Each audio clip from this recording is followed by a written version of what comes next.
Bonjour, voilà, bah, écoutez, pour démarrer nos corrections, je vous propose d'être placé sous les auspices de ce Daruma, Daruma qui est jaune. Cette couleur serait censée être liée à tout ce qui est réussite aux examens, donc il est fait pour vous.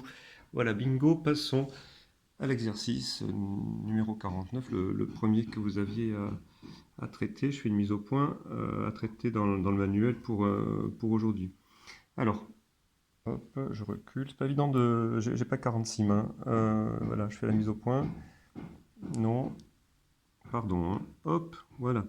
Alors, cette matrice qui vous était donnée, carré d'ordre 2, on vous demandait de calculer son carré. Bon, sans souci, je l'espère. Vous obtenez donc cette matrice-ci.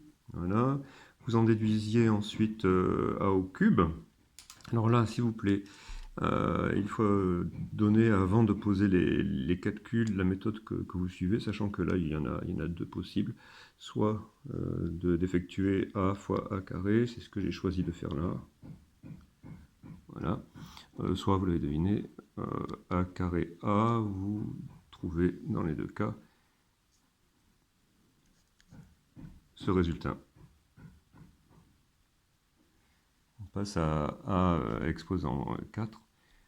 Donc soit a fois a cube, ce que j'ai fait ici, soit a cube fois a, soit, pourquoi pas, levez le doigt ceux qui y ont pensé, a carré fois a carré.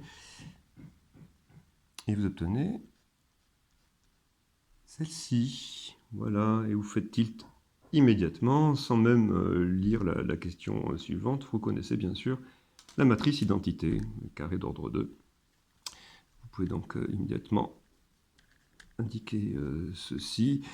Quand vous avez une remarque à faire, même si la consigne ne vous demande pas de l'expliciter, vous sentez quelque chose de particulier qui se passe, bien sûr, vous l'écrivez tout de suite.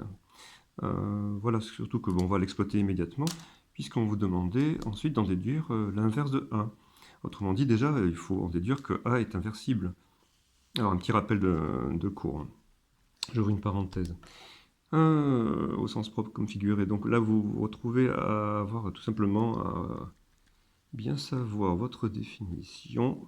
Qu'est-ce que c'est qu'une matrice qui est inversible et qu'est-ce qu'on appelle dans ce cas-là son inverse. Donc faites attention, il y a une subtilité dans le cours. Il faut que soit vérifié ces deux égalités, à savoir qu'il existe une matrice qui multipliée par A, ou quand elle est multipliée par A elle-même, donnera la matrice identité. Il faut que ce soit la même, hein.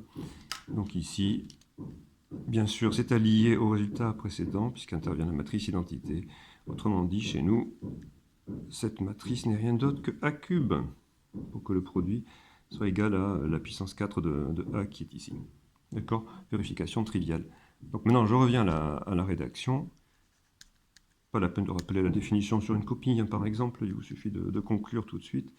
Ainsi, A cube, pardon, d'abord, matrice inversible inverse de A, je vais y arriver, est égal à A cube. Et on recopie le résultat qui est au-dessus, à savoir 0, moins 1, 1 et 0. Alors là, l'exercice s'arrête là, mais on peut en faire plein de choses. C'est un exercice de pure application du cours, de manipulation de puissance, comme ceci aussi au passage sur un cas évidemment très particulier. Dans le cas d'un exercice de bac, il y aurait bien sûr beaucoup d'autres choses derrière, on en ferait quelque chose.